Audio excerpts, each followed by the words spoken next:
Hey everyone, today we're looking at the RMX1000 power supply.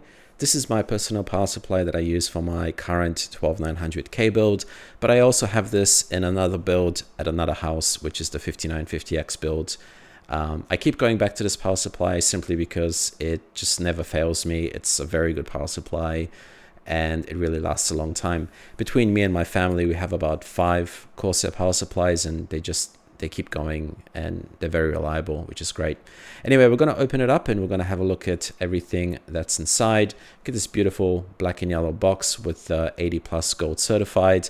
Means that your power supply operates at 90% efficiency.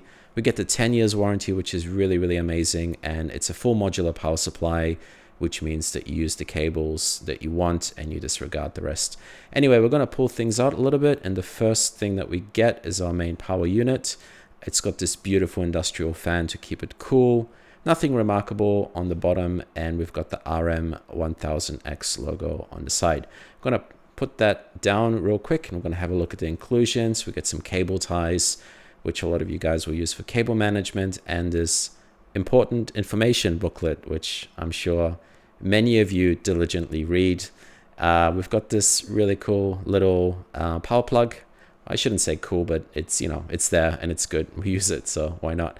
We got the cables as well, but I unfortunately sold these on eBay, and I bought the Corsair sleeved cables, which I like better. Nothing wrong with the modular cables. They're amazing, and I've used them before.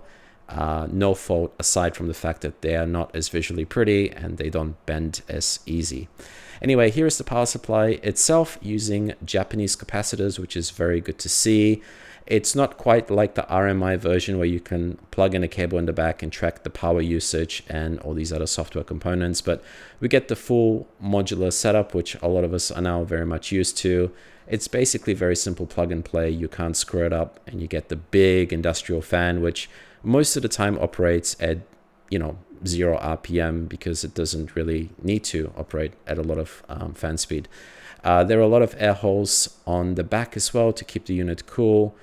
And this power supply operates very well within very specific heat tolerance levels, which is really good to see. And they've adjusted the fan curve as well for the most silent experience.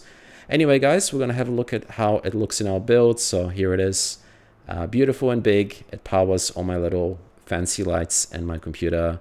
It's not loud. It doesn't fail me. It's very consistent, and I really, really prefer this power supply. If you wanted to go for the more expensive RMI, you can. If you wanted to go for a platinum power supply, again, you can. But I think the gold, modular gold is good enough. Anyway, thank you all for watching, and I will see you in the next one.